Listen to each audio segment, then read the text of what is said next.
Salutare și bun la un nou video. Cum să vă faceți bani nelimitați pe jocuri? Vă voi arăta pe Hillclimb, de fapt pe Hillclimb Racing. Bun. Deci, dacă dăm în shop, deci dați în shop, uitați, bani, fără nimic. Uitați-vă în colțul din dreapta, din stânga sus, să-mi crească banii. Și foarte... Și nu se termina niciodată. Să nu luați de pe magazin Play, că o să primiți guide-uri. Dar eu vă zic să luați de pe Google. Deschideți Lucky Patcher. Dați pe aplicația dorită, nu pe magazin Play, dați pe un joc. Și după aia dați pe deschideți meniul cu patch-uri. Dați pe creare aplicație modificată. Dați pe fișier aplicație refăcut pentru emularea în app și level.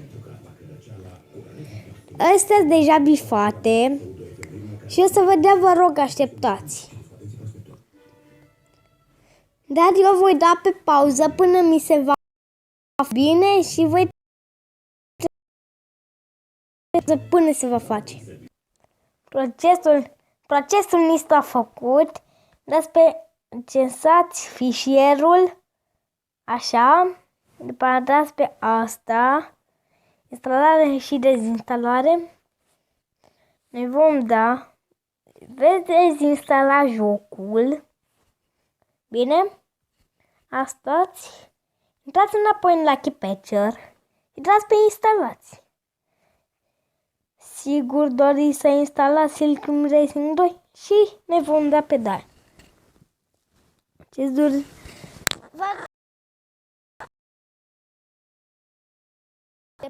Nu-i mult. Mai ales că-ți bani nelimitați.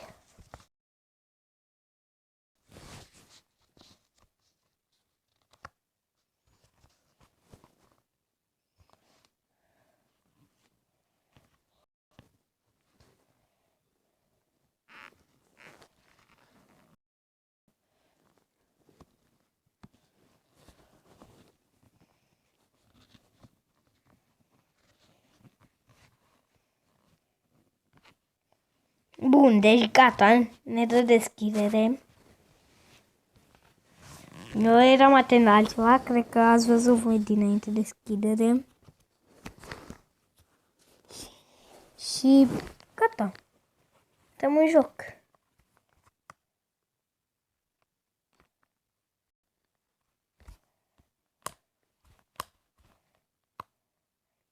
Nu va merge pe orice aplicație, cum ar fi Headball.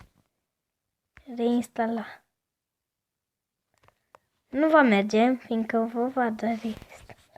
Deci faceți tot procesul ăsta, cum vi l-am spus eu în acest video, bine? Gata, mi-a apărut ceva de la mulți. Cred că o să filmez cu alt program de filmat. O să filmez cu alt program, cred. O să-mi iau Mobizen. Îmi place Mobizen că pot să filmez. Sper că v-a plăcut acest tutorial. Da, să nu-l dezinstalăm. Sper că v-a plăcut acest tutorial. Și ne vedem data viitoare. Pa! Da, stați puțin. Nu, niciun pa. Ce vreau să vă spun? Voi filma și astăzi. Astăzi voi filma. Cred că o să-l vedeți voi de dimineață, fiindcă filmez la 8. Nu vă uitați voi acum. Și ne vedem data viitoare. Pa!